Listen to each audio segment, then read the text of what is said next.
حضرت عمر رضی الله تعالی عنه وقتی که طواف خانه کعبه آمدن، یعنی زیارت حرم حج آمدن، پیغمبر صلی الله علیه و سلم پرسیدن از روزه گرفتن روز دوشنبه. گفتن یا رسول الله با چی خاطر شما روزای دوشنبه و پنجشنبه روزه میگیری؟ وقتی حاجت خانه داخل شدنی شدی باید با پای چپ داخل شوی. پیش از داخل شدن باید من دیدم که جناب پیغمبر صلی الله علیه و سلم تو را بوسه میکرد، به این خاطر من تو را بوسه میکنم. به چی خاطر؟ به خاطر که من دیدم که جناب پیغمبر تو را بوسه میکرد.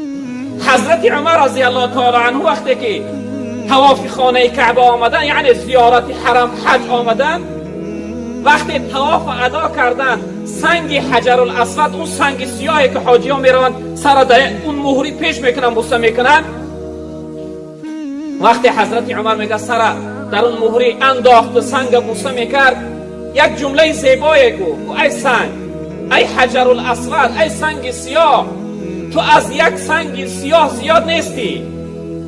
من دیدم که جناب پیغمبر صلی الله علیه و سلم تو را بوسه میکرد، به این خاطر من تو را بوسه میکنم. به چی خاطر؟ به خاطر که من دیدم که جناب پیغمبر تو را بوسه میکرد. به خاطر بوسه میکنم که لبهای جناب پیغمبر در تو رسیدگی هستند.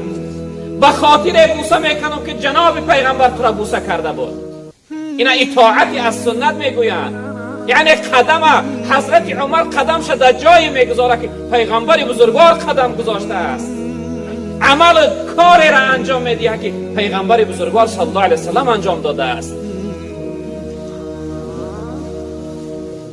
دیگر سنت از سنت های جناب پیغمبر صلی الله علیه وسلم، برادران عزیز بزرگوار، خوب اهمیت بده و در حیاتون در روزهای آیان این جمله ها را عملی کنید. دیگر سنت از سنت های جناب پیغمبر صلی الله علیه وسلم روز دوشنبه و پنجشنبه روزه گرفتن که یکی از عمل های یعنی نافله هست. برادران بزرگوار من، جناب پیغمبر صلی الله علیه وسلم پرسیدن از روزه گرفتن روز دوشنبه. گفتن یا رسول الله با چی خاطر شما روزای دوشنبه و پنجشنبه روزه میگیری؟ جناب پیغمبر صلی الله علیه وسلم گفتن که روز دوشنبه روزی هست که من در این روز تولد شدم. فیه ولدت فیه و فیه انزل علی. گفتن این روز دوشنبه روزی هست که در این روز من تولد شدم. به خاطر اینکه خداوند در این روز من به دنیا را آورده است، من روز دوشنبه را روزه میگیرم. برادر بزرگوار من، کدام من از شما روز دوشنبه و پنجشنبه امروز روزه میگیریم؟ متاسفانه خیلی کمی در کم. بعضی از حاجی ها و بعضی از چیزها را ببینی خیر نباشه در عامه این روزه دوشنبه و پنجشنبه از بین بالکل رفتگی است. این یکی از سنت های نافله جناب پیغمبر است. و از روزه گرفتن روز پنجشنبه جناب پیغمبر را پرسیدن. جناب پیغمبر صلی الله علیه و سلم که تعرض الاعمال یوم الاثنین والخمسین فاحب ان یعرض عملی و انا صائم. تن روز دوشنبه و پنجشنبه روزی هست که در این روز عملهای یک هفتهینه انسان ملائکه در نزد خداوند نمایان میکنند. یعنی یک هفته من و شما چی عبادت کردیم، چی حرکت کردیم، خداوند نامه اعمال ما را نظر میکرده است، یک هفتهینه عملهای ما را. جناب پیغمبر گفتن وقت خداوند نامه اعمال من را نگاه کرد، من دوست میدارم که اون لحظه من روزدار باشم. محدثا یک مثال میارن این حدیثه. اگر شما اهمیت داده باشید وقتی یک انسان محاکمش باشه، سر سودش باشه، اون سودیه یعنی اون دفتر عملهاش نگاه میکنه و انسان جنایتکار نگاه میکنه، یعنی در هر عملش نگاه میکنه و انسان نگاه میکنه. رب العالمین هم این چنین در هر عملی من و شما وقتی نامه اعمال نگاه میکرده، حالت من و شما را نگاه میکرده که کدوم حالت هستیم. و همین خاطر جناب پیغمبر گفتن که روز دوشنبه و پنجشنبه روزهایی هستن که عملهای یک هفته اینه من ملائکه در نزد خداوند نشان میدهند. وقتی خداوند عملها من نگاه میکنه، من دوست میدارم که روزدار باشم. برادر عزیز بزرگوار من، اکنون فهمیدی که حکمت روزه گرفتن دوشنبه و پنجشنبه چی بوده؟ قصد کن بعد از این، والله قسم این روزه گرفتن طبابت از خودش برای انسان. شاید بعضی انسان ها دلیل کنن که من از زورم نمیرسه، کارم وزین است. ببین امروز چقدر روزها کوتاه هستند. به تعبیر مولانا میگه به نزدی هر طعام پهلوانی، به وقتی بندگی رنگی زنانی. روی صحرا به عزم بیل دسته، به مسجد می شود پایت شکسته. کشی چون گاو هر دم بار دنیا، شوی در طاعت مولا کسلها. یکی از سنت های خاص جناب پیغمبر، یکی از سنت هایی که هم قولی و هم فعلی، یعنی قولی گفتار و فعلی کردار پیغمبر این است. برادر عزیز، من و شما وقتی که مسجد می آییم باید با پای راست داخل مسجد شویم. برادر عزیز بزرگوار، کدام از من و شما این لحظه جهاز حاضر شدیم در فکر بیاریم که با کدام پامو داخل مسجد شدیم؟ ما عبادت آمدیم، مسجد آمدیم، جای آمدیم که چی هست؟ جای عبادت و بندگی هست. وقتی که من و شما مسجد آمدیم، یکی از سنت های خاص جناب پیغمبر این است که انسان با پای راست بسم الله گفته داخل مسجد شود.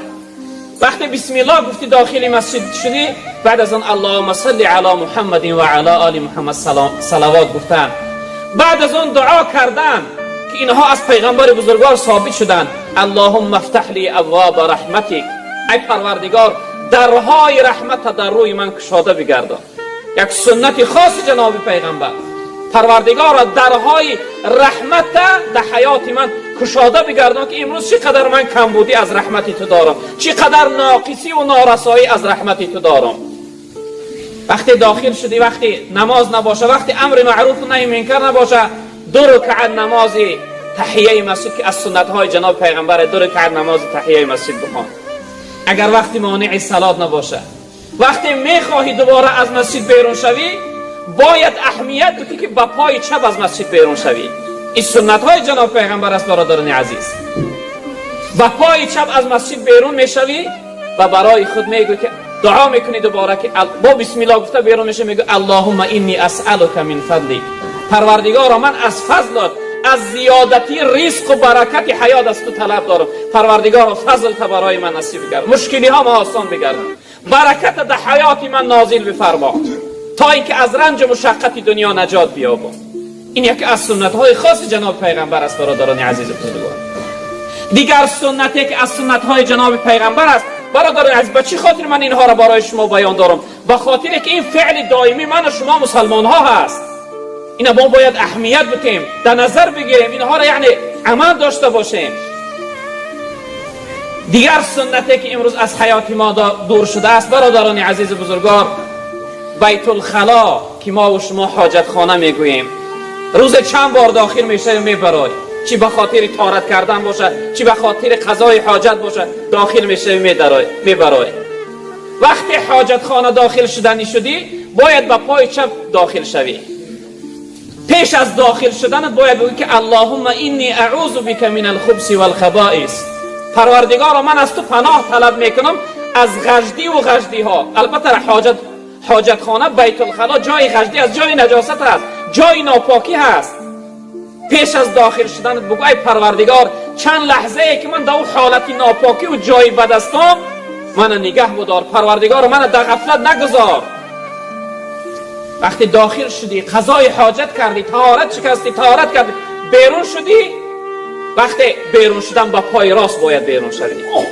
با پای راست بیرون شدی 3 بار بگو که غفرانک غفرانک غفرانک، ای پروردگار تو مغفرت کننده هستی، تو مغفرت کننده هستی، تو یعنی بخشنده هستی. این چند لحظه ای که من در حاجت خانه بودم، در غفلت بودم، در حالتی از زیادی دوری بودم، در حالت ناپاکی بودم، این لحظه ها را از من مغفرت من ببخش. این سنت های جناب پیغمبر صلی الله علیه و سلم است. برادر عزیز بزرگوار، کدامی من شما امروز این سنت ها را در نظر میگیریم، اهمیت داده ایستادیم؟